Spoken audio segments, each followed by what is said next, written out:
თავი მეექვსე. ინგლისურენოვანი მისიონერები და მკვლევრები. 1800 წელს ამერიკის შეერთებული შტატების ჩრდილო-აღმოსავლეთის იმ 7 შტატის მოსახლეობა, რომლებშიც ნიუ-იორკი და ახალი ინგლისი შედიოდა, 2.635.000 შეადგენდა. ამ მცირე, მაგრამ უაღრესად განათლებული საზოგადოების ხარჯით უამრავი საღვთისმეტყველო კოლეჯი და სკოლა არსებობდა. რელიგიური ცხოვრების აღორძინებამ, რომელმაც მე-18 საუკუნის ბრიტანეთი მოიცვა, ამერიკულ კოლონიებსაც დაატყო კვალი. მომდევნო საუკუნის დასაწყისში ნიუ-იორკისა და ახალი ინგლისის პროტესტანტული მოსახლეობის მხოლოდ მცირე ნაწილი ეკუთვნოდა საეპისკოპოსო ეკლესიას, რომელიც თავის მხრივ ანგლიკანური ეკლესიის განშტოება იყო, ხოლო უმეტესობა კონგრეგაციულ, პრესვიტერიანულ და სხვა განდგომილ ეკლესიებს მიეკუთვნებოდა.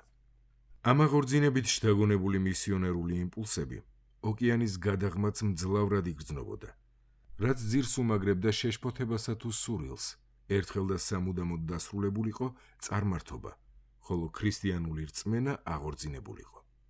1798 წელს იელის კოლეჯის პრეზიდენტმა კონგრეგაციული ეკლესიის მოძღვარმა განაცხადა, თითქოს ევროპისა და აზიის სახელმწიფოებზე დაკვირვებით დარწმუნდა, რომ ძველი ბიბლიური წინასწარმეტყველებები სრულდებოდა და რომ ქრისტეს მეორედ მოსვლა კარზეა მომდგარი.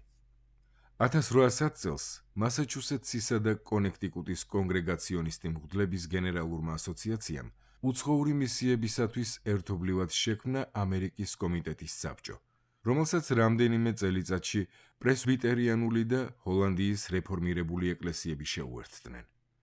20 წლის შემდეგ ამერიკის საბჭომ მისიები აამოქმედა ამერიკის ინდიელებით დასახლებულ ტერიტორიებზე, ასევე ჰავაიზე, ხმელთაშუა ზღვის აღმოსავლეთ სანაპიროზე, ინდოეთსა და ცეილონში. საბჭოს მისიონერები სირიასა და პალესტინაში, დასავლეთ ანატოლიასა და საბერძნეთში ცდილობდნენ ადგილობრივ ქრისტიანებს მათი რწმენის გააზრებაში ქადაგებითა და რელიგიური განათლების მიცემით დახმარებოდნენ. ლიტერატურას მათ კვლავ მალტის სტამბა უგზავნიდა. ამ საქმიანობით დაკავებულ პირთა შორის იყო ახალგაზრდა ინგლისელი, სახელად პერსი ბეჯერი, რომლის დაზეც დაქორწინდა ისა, მოგვიანებით კრისტიან რასამი. 1834 წლის ბოლოს სტამბის არაბული განყოფილება ბეირუთში გადავიდა. მასთან მიჰყვა ბეჯერი, რომელიც მისიის საბჭოს თავისი ცოლის ძმის შესახებ წერდა. ოფიცრები ძალზე აფასებენ მას და პატივს სცემენ. იგულისხმებიან ევფრატის ექსპედიციის ოფიცრები და რომ 6 თვიანი სამსახურის დასრულების შემდეგ პოლკოვნიკი ჩეზნი მის დატოვებას აპირებდა. იმავდროულად ამერიკულ საბჭოს ახალი შესაძლებლობები მიეცა ხელშეკრულებით, რომლითაც დასრულდა 1828-29 წლების ომი ოსმალეთის იმპერიასა და რუსეთს შორის. შავი ზღვა კვლავ გაიხსნა უცხოური გემებისათვის და ბევრად გაადვილდა მგზავრობა ჩრდილო-აღმოსავლეთ ანატოლიისა და ძველი სავაჭრო გზისაკენ, რომელიც ტრაბზონიდან თავრიზამდე სპარსეთის საზღვარს მიუყვებოდა. 1830 წელს მალტიდან 2 ამერიკელი მისიონერი დაადგა გზას სომეხთა შორის მუშაობის პერსპექტივის შესაფასებლად. ამას გარდა ნესტორიანელთა მდგომარეობის შესასწავლად სპარსეთში ურმიის ტბის დასავლეთით მდებარე ნაყოფიერ დაბლობზე რომ სახლობდნენ. მათი პატრიარქი სიმონ მე-17 აბრაამი, იგი მარშიმუნის სახელითაცაა ცნობილი, ოსმალეთის ტერიტორიაზე ჰაქიარის მთებში ცხოვრობდა და სათავეში ედგა ნესტორიანული ეკლესიის ერთ განშტოებას, რომელიც ერთხანს რომთან გაერთიანდა, მაგრამ 1672 წლიდან კვლავ გამოეყო. სპარსეთში მოგზაურობა ნაყოფიერი გამოდგა. შაჰმა ამერიკის საბჭოს მისიასა და სკოლას მუშაობის ნება დართო.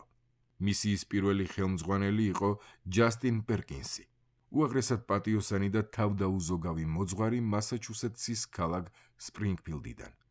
1837 წელს ურმიიდან არზრუმისაკენ მიმავალ გზაზე პერკინსს სიფქების იეზიდური მოდგმის ჯგუფი შეხვდა, რომელიც არარატის მთას სამხრეთით ევფრატის აღმა მიუყვებოდა. ეს იყო წერილობითი დადასტურებული პირველი შეხვედრა იეზიდებსა და ამერიკელს შორის. ისინი მეგობრულად განეწყვნენ ერთმანეთის მიმართ, მაგრამ სიფქებმა თავიანთი რელიგიის მასთან განხილვაზე უარი თქვეს. მამა ჟან ბატისტ დე სენტ-ენიანისა და სხვა მრავალთა გამოცდილება ადასტურებდა, რომ სამედიცინო უნარჩვევები ადგილობრივებს ნდობით განაწყობდა მისიონერებისადმი. ხანდახან მათი მმართველებიც შემწყნარებლობას იჩენდნენ, რადგან დროდადრო დასავლელი ექიმების დახმარება ყველას სჭირდებოდა. ამ ტრადიციის გათვალისწინებით ამერიკულმა საბჭომ ურმიის მისიის წევრად მიიწვია ექიმი ეიზეჰელ გრანტი, პიტსფილდის, მასაჩუსეტსი, სამედიცინო ინსტიტუტის კურსდამთავრებული, რომელსაც სამედიცინო პრაქტიკა ნიუ-იორკის შტატის ქალაქ იუტიკაში ჰქონდა გავლილი. დაიბადა 1807 წელს, ნიუ-იორკის შტატის შორეულ ალეგეინის საგრაფოში. ეიზეჰელ გრანტი უკვე ქვრივი იყო, ნათესავები 2 ვაჟს უზრდიდნენ, როდესაც 1835 წელს ახალ მეუღლესთან ერთად ურმიაში გაემგზავრა. თანამედროვე მოგონებით საშუალო ტანის კაცი იყო, შავგრემანი, თაფლისფერი თვალებით, მეგობრული, საქმიანი, ხალისითა და ენერგიით სავსე. ამერიკის საბჭოს მისიის მდივანს, რომელმაც ის დაიქირავა, აღაფრთოვანებდა მისი საქმიანი, მშვიდი და მტკიცე, გაბედული ხასიათი. ეს მოკლე დახასიათებებიც კი გასაგებს ხდის ეიზეჰელ გრანტის როგორც პიროვნების უდაო გავლენას მის თანამედროვეებზე. ურმიის მისიამ ბევრი საჭირო საქმე გააკეთა. რამდენიმე წლის განმავლობაში ამოქმედდა ათობით სოფლის სკოლა, ხოლო გრანტი პაციენტთა გაუთავებელ ნაკადს ვერ აუდიოდა. თუმცა მოგვიანებით ექიმმა გადაწყვიტა გლეხების გადაჭარბებულ და მონურმადლიერებას გარიდებოდა და მისია დასავლეთის მთებში გაეგრძელებინა.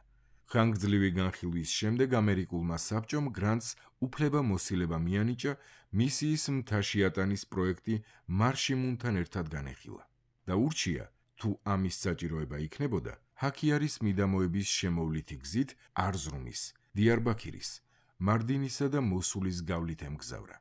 იგი ურმიიდან 1839 წლის აპრილში გაემგზავრა. სულ რამდენიმე კვირაში მას შემდეგ, რაც მეორე ცოლი მალარიით გარდაეცვალა და მის სამშვილზე ზრუნვა მისიის სხვა ოჯახებმა ითავეს. ურმიის ნესტორიანელთა შორის ამერიკული საბჭოს მისიის წარმატებამ სხვა ქრისტიანული დენომინაციების ყურადღება მიიპყრო. შეერთებული შტატების პროტესტანტულმა საეპისკოპოსო ეკლესიამ იქ თავისი მისიონერი, ღირსიმამა ჰორეიშიო საუსგეიტი გააგზავნა.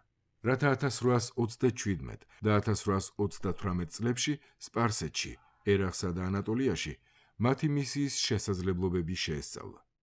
ეუჟენი ბორე, ფრანგი კათოლიკე საეროპირი, იმავე ადგილებში გაიგზავნა 1838-42 წლებში.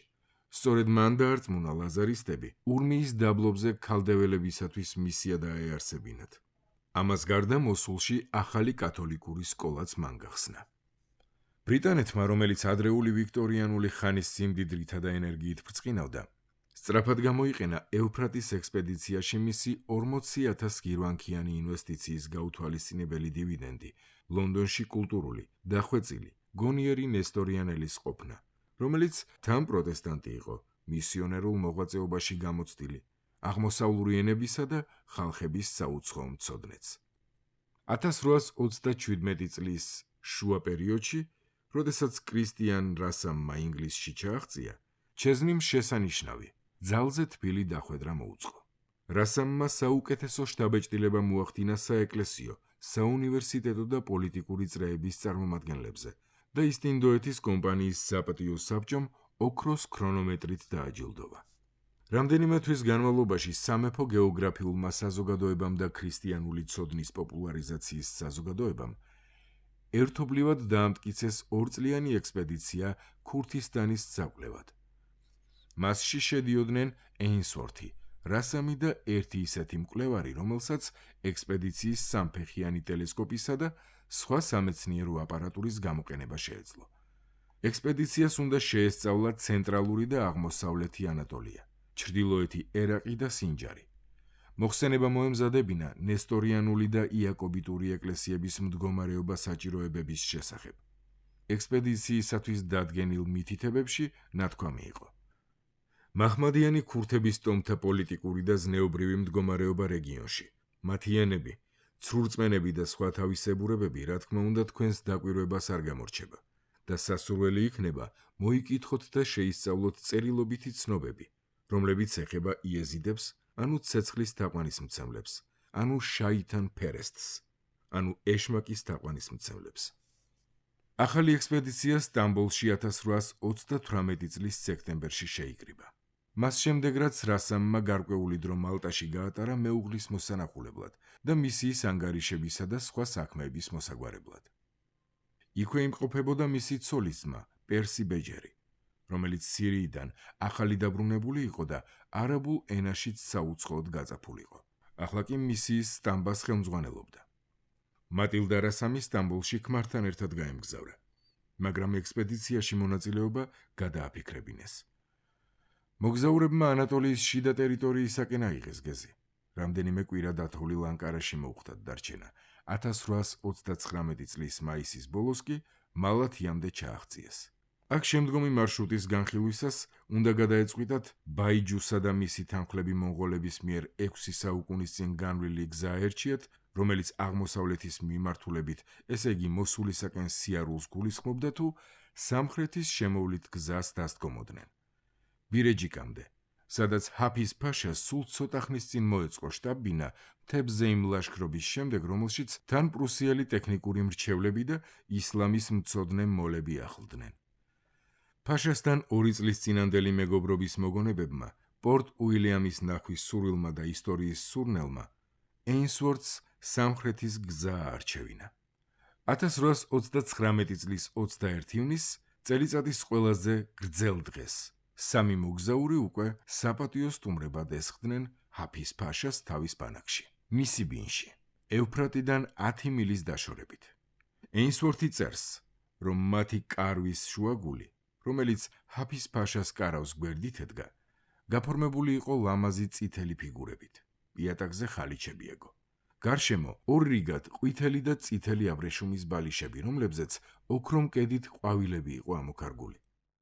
ფაშამ სადა სინჯარში გამგზავრების განზრახვაზე ხელი აეღებინა. აფრთხილებდა მათ იეზიდებისაგან თავის შორს დაეჭირათ და სთხოვდა მასთან დარჩენილიყვნენ და თვალი ედევნებინათ, როგორ შეებმებოდა მისი 34,000-იანი ჯარი სამხრეთით მდგარ ეგვიპტურ არმიას. იმავე ღამით უფრო მცირერიცხოვანმა, მაგრამ უკეთ შეიარაღებულმა ეგვიპტურმა არმიამ, რომელსაც იბრაჰიმ ფაშა და მისი ფრანგი შტაბის უფროსი, ნაპოლეონის ლაშქრობების ვეტერანი მეთაურობდნენ, ფრთხილად დაიწყო ოსმალოთა ფლანგის შემოვლა, რათა ჰაფიზის ზურგში უმეთვალყურეოდ დატოვებული არეალი დაეკავებინა. დილით საფრთხე უკვე აშკარა შეიქმნა. ჰაფიზი ალტერნატივის წინაშე აღმოჩნდა. ეგვიპტელებს თავად უნდა დასხმოდა თავს, ან უკან უნდა დაეხია და ევფრატის გასწვრივ თავისი პოზიციები გაემაგრებინა. ფაშას არაფერი მოუმოქმედებია. უძველესი წინასწარმეტყველებებისა და სიზმრების ინტერპრეტაციებში იყო ჩაფლული. ეინსვორთმა აღწერა ჰაფიზის გარავში 22 ივნისს დღის მეორე ნახევარში გამართული დაძაბული სცენა, როდესაც მოლტკე და მიულბახი რასამის თარჯიმნობით დაჟინებით მოითხოვდნენ მისგან ჯარის დახევას, სანამ მომარაგების არეალთან კავშირი გაუწყდებოდათ. ფაშა ჭოჭმანობდა. თავიდან თითქოს დათანხმდა, მაგრამ მოლებმა ჩააგონეს, რომ შემართებით ბრძოლის დრო დამდგარიყო. მეორე დღეს ორი არმია საბრძოლველად ემზადებოდა. ოსმალოებს გულს ახალ-ახალი ძალების შემომატება აძლევდათ. მათ შორის 750 კაციანი არარეგულარული ძალისა, რომელსაც ბედრ ხან ბეგი, ბოხთანის ემირი მეთაურობდა და უმთავრესი პოზიციების დაცვა დაკავება ჰქონდა მინდობილი. პრუსიელები რიგიანად უწევდნენ მეთვალყურეობას ჰაფიზის ჯარის გადაადგილებას. ეინსვორთმა და მისმა კომპანიონებმა ბარგი ჩაალაგეს და წასასვლელად გაემზადნენ. მისი ბინის ბრძოლამ 1839 წლის 24 ივნისს სულ 2 საათს გასტანა. ოსმალოთა ჯარისკაცები ძირითადად გაწვეული ქურთები საარტილერიო ცეცხლისათვის წინააღმდეგობის გასაწევად არ იყვნენ მომზადებულნი. ატყდა პანიკა. ჯარისკაცებმა ჯერ ძარცვას მიჰყვეს ხელი, შემდეგ მთებს შეაფარეს თავი, მიუხედავად იმისა, რომ ცალკე ჰაფიზი და ცალკე პრუსიელები მათ შეჩერებას ცდილობდნენ. ეინსვორთმა და მესამე კომპანიონმა რასამი დაკარგეს. დაიკარგა მათი ბარგი და სამუშაო ინსტრუმენტებიც. თანამედროვენი მისი ბინის ბრძოლას ოსმალეთის ისტორიის გადამწყვეტ მომენტად აფასებდნენ. სულთან მაჰმუდ მეორე, რომლის საგულდაგულოდ შედგენილი გეგმები ერთ დღეში დაიმსხვრა, მანამდე გარდაიცვალა, სანამ ბრძოლის ველიდან ამბავს მიუტანდნენ. მინისტრებმა, რომლებიც რჩევას ახლა მის ახალგაზრდა მემკვიდრეს აძლევდნენ, იგი დაიყოლიეს ოსმალეთს დახმარების სათხოვნელად იმპერიის ძველი მტრებისათვის, რუსეთისა და ჰაბსბურგების იმპერიებისათვის, ასევე ორი ძველი მეგობრის, ბრიტანეთისა და პრუსიისათვის მიემართა. ამ სახელმწიფოთა დიპლომატიური და სამხედრო წნეხის შედეგად მეჰემედ ალი საბოლოოდ დათანხმდა სირიიდან და პალესტინიდან ჯარები გაეყვანა, სანაცვლოდ კი ეგვიპტე მიიღო, როგორც მისი და მისი მემკვიდრეების სამუდამო ტერიტორია. ანატოლიის მთელ ტერიტორიაზე ჰაფიზის გაწვეულმა ქურთმა მეომრებმა იარაღი და საბრძოლო მასალა თან გაიყოლეს და აღმოსავლეთით თავიანთ სახლებს მიაშურეს. ბედრხან ბეგი, რომელიც ბრძოლას დასაწყისშივე გამოერიდა, ბოხთანში დაბრუნდა, სადაც სულთანისათვის მიცემული ერთგულების ფიცის მიზანშეწონილობაზე დაიწყო ფიქრი. ნისიბინის ბრძოლამ ბევრის კარიერა თუ ბედი შეცვალა. ჰაფიზ ფაშა სამხედრო სასამართლომ გაამართლა და შემდეგ არზრუმის გამგებლადაც დაინიშნა. მოლტკე და მისი კოლეგები პრუსიის ჯარს დაუბრუნდნენ. ქურთისტანის ექსპედიციის წევრებმა ერთმანეთი იპოვეს, მაგრამ სრულიად უსახსროდ დარჩენილებმა სტამბოლს მიაშურეს, საიდანაც ეინსვორთი და რასამი ერთი წლის შემდეგ კვლავ გზას დაადგნენ. ექიმი გრანტი სხვა მისიონერთან, ღირს მამა ჰენრი ჰომსთან ერთად მოსულისაკენ მიემგზავრებოდა და სწორედ დიარბაქირში იყო, როდესაც ნისიბინის ამბები შეიტყო. მაშინ მარდინისაკენ გაემართნენ, მაგრამ იქ ორი თვით შეაყოვნა გრანტის ავადმყოფობამ და ზოგადმა ანარქიამ, რომელიც შემდეგ ისეთ არეულობაში გადაიზარდა, ბრბომ ქალაქის მმართველი და სხვა წარჩინებულები დახოცა, ხოლო მისიონერებს დეირ ეს-ზაფარანის მონასტრამდე სდია, სადაც მათ იაკობიტმა პატრიარქმა დროული თავშესაფარი მისცა. ერთი კვირის შემდეგ ჯარების მეთაურობისა და ქალაქის მმართველის მცდელობებით მოსულში წესრიგი აღდგა. ჰომსი დროდადრო იეზიდებზე დასაწერი სტატიის მასალას აგროვებდა, მაგრამ შემდეგ სტამბოლში გადაწყვიტა დაბრუნება. თუმცა როგორც გრანტმა მოგვიანებით დაწერა, შესაძლოა ბედისწერა კონსტანტინოპოლში დაბრუნებას უმზადებდა. მე კი სულ მეჩვენებოდა, რომ შინაგანად ამას იმეორებდა, წინ მთებისაკენ. მოსულის მმართველი მუჰამედ ფაშა ინჯე ბაირაქტარი 50-ოდე წლის იქნებოდა, როდესაც გრანტი ამ ქალაქში ჩავიდა. წარმოშობით თურქი ბაირაქტარი, რომელმაც ცხოვრება მეჯინიბეობით დაიწყო და წერა-კითხვაც კი არ იცოდა, თანამედროვეთაგან ყოველმხრივ გამორჩეული კაცი იყო, ტკბილმოუბარი, მაგრამ დაუნდობელი. მოქმედებისათვის დაბადებული, მღვრიე დროებაში მცხოვრების საზოგადოებისათვის კარგად ნაცნობი ყაიდის ადამიანი. მესამე საუკუნის რომის იმპერია ან მე-20 საუკუნის ბოლო ათწლეულები ხომ სწორედ ასეთი დრო იყო. ინჯე ბაირაქტარს უკვე წვერი გასთეთრებოდა, როდესაც სირიიდან ერაყში გადაიყვანეს ალი რიზას ახალი ადმინისტრაციის დასახმარებლად. თავდაპირველად კარგი შტაბ-ბიჭდილება მოახდინა ბრიტანელ პოლკოვნიკ ტეილორზე, რომელიც აღნიშნავდა, ეს დიდგვაროვანი კაცი ეგვიპტის ჯართან მისი დამარცხების მიუხედავად გამორჩეული ნიჭიერების ადამიანი მგონია. არც ერთ აქაურ თურქ ოფიცერს არ შევადარებ. 2 წლის შემდეგ იგივე ტეილორი უკვე ფაშის ბუნების ბნელ მხარესაც იცნობდა და მას ყველაზე უღირს ტირანად იხსენიებდა. ანონიმი თურქი ინჟინრისა და ოფიცრის დღიური სადამსჯელო ექსპედიციის დროს მარდინში ჩადენილ საშინელებებს აღწერს, რასაც სწორედ ინჯე ბაირაქტარი ხელმძღვანელობდა. დღიურის ავტორი მას სასტიკ და თავგასულ მეთაურად სახავს, რომელიც თავისუფალ დროს სმასა და მოცეკვავე ბიჭების გარემოცვაში ატარებდა.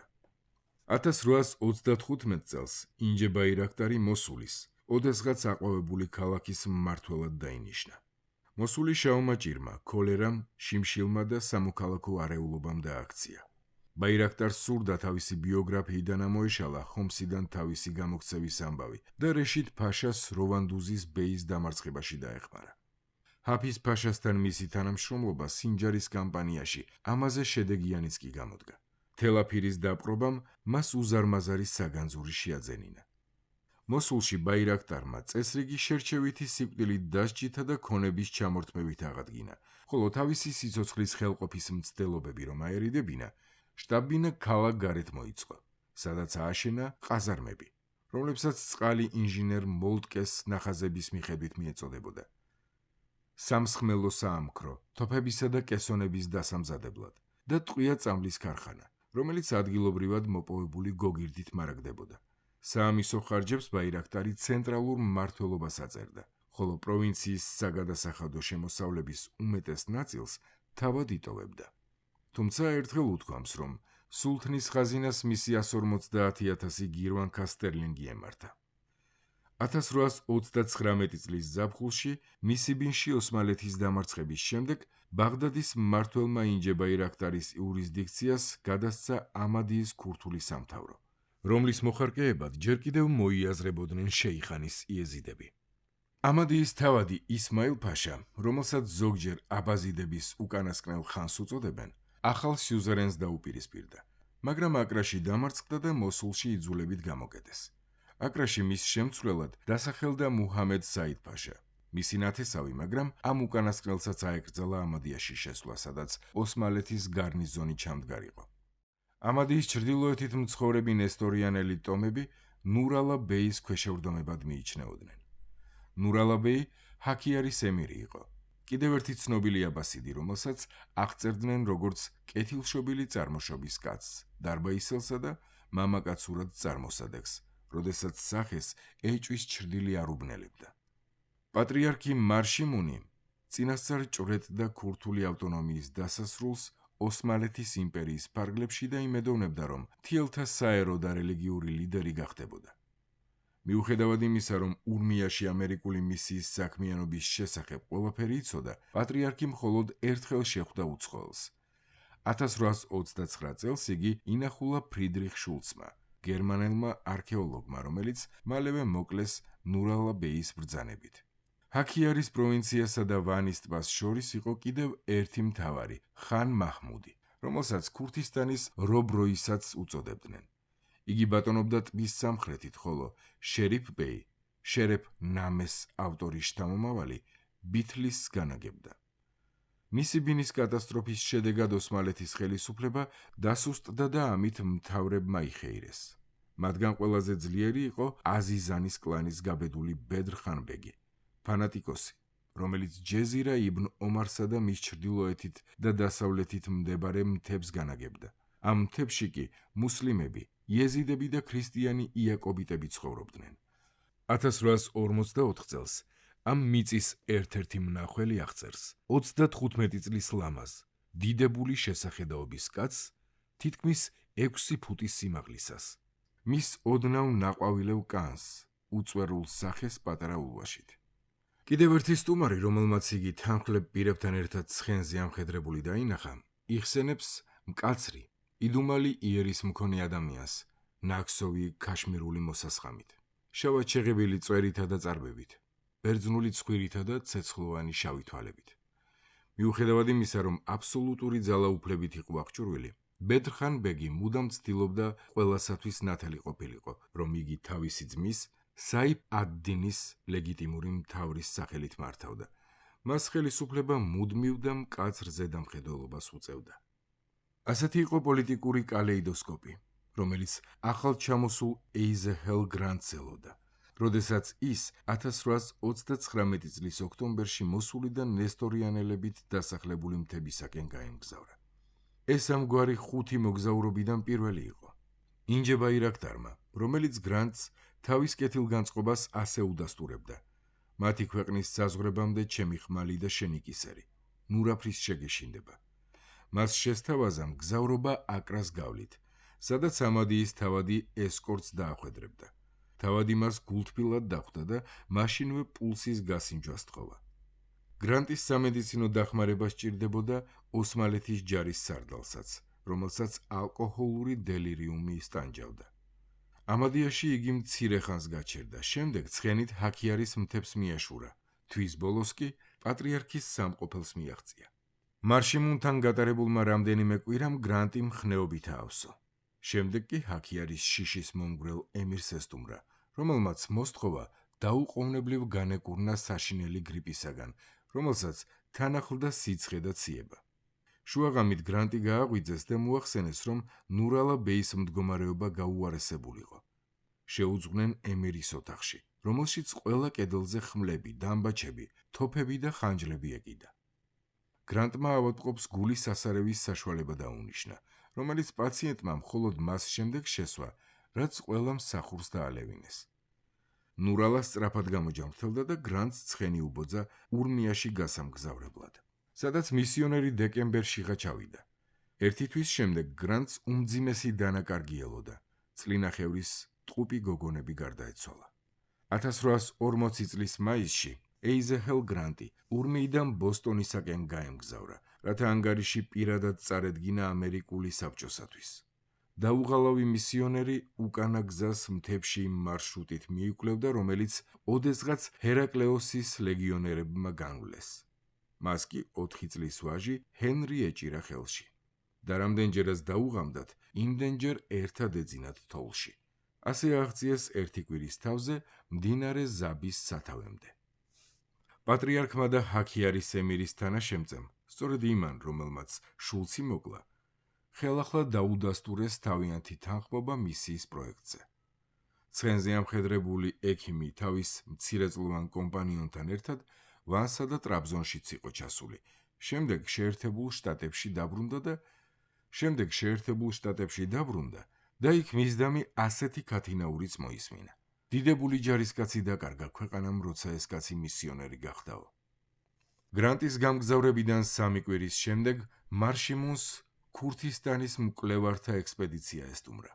ერთ-ერთი მკვლევარი კი დაკარგეს, როდესაც იგი ინგლისში დაბრუნდა, მაგრამ სამაგიეროდ ორკაციან ექსპედიციას, რომელიც ახლა ეინსვორთისა და რასამისაგან შედგებოდა, დაფინანსებაზე ერთდროულად ორმა საზოგადოებამ განუცხადა თანხმობა. სპონსორებთან შეუთანხმებლად ეინსვორთმა ჯგუფში კიდევ ერთი წევრი შემოიმატა, ახალგაზრდა ქალი, რომელიც ზაფხულში სტამბოლში ყოფნისას ცოლად შეირთო. ასე გაემგზავრნენ კვლავ დედაქალაქიდან 1839 წლის ნოემბერში და დაუბრკოლებლად იმგზავრეს დასავლეთ ანატოლიის გავლით ალეპომდე. იქიდან კი ნისიბინის ბრძოლის ველით ურფამდე და მარადინამდე, ხოლო 1840 წლის იანვარში მოსულში ჩავიდნენ. მალევე რასამი ბაღდადში წავიდა. პოლკოვნიკ ტეილორთან მოსათათბირებლად დაბრუნდა თუ არა, მან და ეინსვორთმა ჰათრას ნანგრევების დასათვალიერებლად მოაწყვეს მოგზაურობა, რომლის დროსაც მათთან ახლდა ორი ახალგაზრდა ინგლისელი მოგზაური, ჰენრი ლეიარდი და ედვარდ მითფორდი, რომლებსაც გზა ცეილონისაკენ ეჭირათ. ამგვარად, ივნისზე ადრე ისინი ნესტორიანელ პატრიარქს ვერ დაუკავშირდებოდნენ. ამადიისაკენ მიმავალი მთავარი გზის სიახლოვეს იმხანად ინჯე ბაირაქტარი სადამსჯელო ლაშქრობაში იმყოფებოდა. ამიტომაც ეინსვორთმა და რასამმა მეორე ხარისხოვანი გზა აირჩიეს, რამაც იმ ამოცანის შესრულება გაუადვილა სამეფო გეოგრაფიულმა საზოგადოებამ, რომ დაუსახა მათ. მოსულიდან გასვლის მეორე დღეს 1840 წლის 8 ივნისს ისინი აინ-სიფნის ჩრდილოეთით მდებარე ჭალას აღმააუყვნენ და თვალწინ მთის ვიწრო ხეობა გადაეშალათ. და ამ შვენიერ ხემრავალ ჭალას ტაძრის თუ შეიხ ადის აკლდამის კონუსისებური გუმბათები გადაჰყურებდა. შვენიერი სანახაობა იმავდროულად საოცარი სიმყუდროვის განცდას ბადებდა. ეინსვორთმა და რასამმა ჯორები ქვემოთ ველზე დატოვეს და თავად იეზიდების სალოცავისაკენ წავიდნენ. იქაურობის მეთვალყურემ, რომელიც თავდაპირველად ყოყმანობდა, ოდნავ დაეჭვებულმა მაინც შეუშვა მგზავრები წმინდა ნაგებობაში.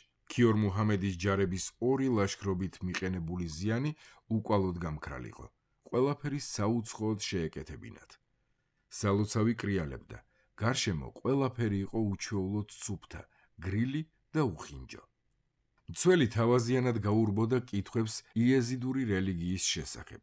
სტუმრებს თუთა მიართვა და მათაც ამ ძღვენით გახალისებულებმა და კმაყოფილებმა ამადიისა და შემდეგ ჰაქიარის მთებში მდებარე მარშიმუნის რეზიდენციისაკენ გააგრძელეს გზა. ეინსვორთი და რასამი ნესტორიანელ პატრიარქს 20 ივნისს შეხვდნენ. მათი საუბარი 8 საათს გაგრძელდა. მარშიმუნს ინგლისის შესახებ ზოგი რამ გაეგო, მაგრამ არაფერი იცოდა მისი ეკლესიის შესახებ და დრო სჭირდებოდა, რომ მის მოძღვრებასა და კათოლიკეთა თუ ამერიკელთა რწმენას შორის განსხვავებანი გაეაზრებინა. მარშიმუნმა მიიღო ექსპედიციის საჩუქრები: ძვირფასი ქსოვილი, ჩექმები, ზეთისხილი, ჩიბუხები, საკმეველი, საპონი და ბურნუთი. თუმცა სტუმრებს მიანიშნა, რომ ერთ-ერთის მაჯის საათიც მოეწონა. ჰაქიარის ბეი ან მისი მარჯვენა ხელი მათ არ უნახავთ. არც ამერიკელ მისიონერებთან მოსულან ურმიაში ჩასვლის შემდეგ. მოგვიანებით ეინსვორთმა ეს უხერხული საქციელი სათანადო სამოსისა და დროის უქონლობით ახსნა. თან უთქვამს, ღიაცის ქვეშ ძილი გვერჩივნაო. ეინსვორთი და რასამი ურმეიდან დაბრუნდნენ როვანდუზის გავლით, რომელსაც ახლა მშვიდობიანად მართავდა გარდაცვლილი ბეის ძმა, ხოლო 1840 წლის ივლისში მოსულში ჩააღწიეს. ქურთისტანის ექსპედიციის დამფინანსებლებთან შეთანხმებით, მოგზაურები მოსულში 6 კვირას უნდა დარჩენილიყვნენ. თან როგორც იქნა, ახალი სამუშაო ინსტრუმენტებიც ჩამოუვიდათ, იმათ ნაცვლად, რაც ნისიბინში დაკარგეს. მაგრამ გაირკვა, რომ ყუთების სირიის ტერიტორიაზე აქლემებით გადაეტანათ და თითოეული ხელსაწყო მრავალ ნატეხად დამსხვრეული დახვდათ. მოსულიდან 1840 წლის აგვისტოს ბოლოს გაემგზავრნენ და ტიგროსის ხეობით გააგრძელეს გზა, რომლითაც 3 წლით ადრე სიარული აკრძალული ჰქონდათ. ასე გაიარეს რედვანი, სიირთი, ბითლისი და მუში, მაგრამ მარშრუტის ბოლო მონაკვეთზე, ბინგიოლის მთებიდან არზრუმამდე, მალარიამ დარია ხელი და იძულებულნი გახდნენ დაყოვნებულიყვნენ. თუმცა რასამი, რომელსაც ახალი მიღებული ჰქონდა ოფიციალური ცნობა მოსულში, ბრიტანეთის ვიცე-კონსულად მისი დანიშვნის შესახებ, მალევე დაადგა არზრუმის გზას სხვა მოგზაურებთან ერთად, ჯეიმს ბრანდმა, ბრიტანეთის ადგილობრივმა წარმომადგენელმა, რომელსაც არაერთი გაწვალებული მოგზაურისათვის გაუწევია პატრონობა, საელჩო რასამის ჩამოსვლის შესახებ გააფრთხილა. ამავე დოკუმენტში იგი წერდა, რამდენიმე დღეში დოქტორი და მისის ეინსვორთიც ჩამოვიდნენ. ორივეს ჯანმრთელობის მდგომარეობა მძიმე იყო და მისის ეინსვორთი სამწუხაროდ ავადმყოფობის შედეგად გუშინ გარდაიცვალა. ამ კარგი, გულკეთილი და თავდადებული ქალის, როგორც ეინსვორთი აღწერს, ვინაობა დღემდე უცნობია. განადგურებული და გულაცრუებული ეინსვორთი ინგლისში 1841 წლის პირველ ნახევარში დაბრუნდა და ექსპედიციის სპონსორების აუდიტის წინაშე წარდგა. იმ დროს კრისტიან და მატილდა რასამები უკვე მოსულში დამკვიდრებულიყვნენ. მოგზაური, რომელიც მათ 1841 წლის ივნისში ესტუმრა, წერდა: როცა ინგლისის დროშა პირველად აღიმართა მოსულის საკონსულოს თავზე, მთელი ქალაქის მოსახლეობა თავიანთი ბინებიდან უყურებდა ამ სანახაობას. უცხო სპექტაკლის მოლოდინში მთელი დღე იქვე გაატარეს. ქრისტიანები გაოცებითა და აღფრთოვანებით ადევნებდნენ თვალს ჯვრის აღმართვას, ხოლო მისი ხილვით განრისხებული მუსლიმები ფაშას საჩივრით იახლდნენ და მოახსენეს, რომ ის ჯვარი იქვე მდგარი მეჩეთის ნახევარმთვარეს ზემოდან დაჰყურებდა.